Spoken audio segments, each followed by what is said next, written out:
संगम नगरी प्रयागराज की पावन रेत पर माघ मेला 2026 में इस बार आस्था ने सेवा को अनोखा और जीवंत रूप धारण किया। जब 14 जनवरी को शाही स्नान के पवित्र पर्व पर अघोरी साधना से जुड़े दिग्विजय अघोरी महाराज श्रद्धालुओं के बीच साधु संत नहीं बल्कि सेवक बनकर उतरे।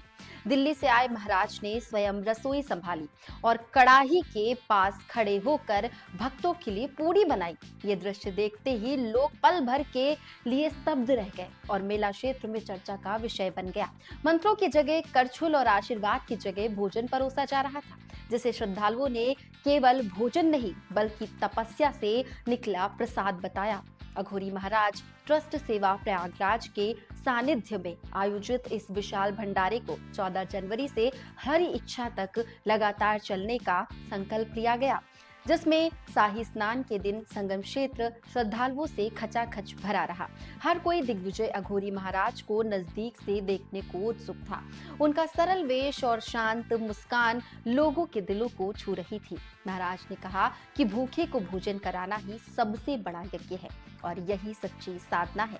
दिल्ली से आए सहयोगी आशीष शास्त्री, गंगा रमन आचार्य, अभय दुबे, अभिषेक पांडे, अमित दुबे, गणेश और आशीष शर्मा ने भी कंधे से कंधा मिलाकर रसोई से लेकर पंगत तक सेवा की।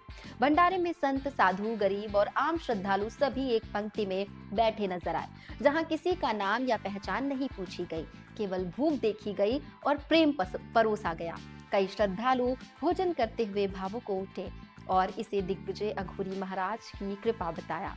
संगम तट पर भक्ति और करुणा की धारा बहती रही। माघ मेला क्षेत्र में इस भंडारे की चर्चा दूर दूर तक फैली। युवाओं में सेवा के प्रति नई प्रेरणा जगी और बुजुर्गों ने कहा कि वर्षों बाद ऐसा दृश्य देखने को मिला।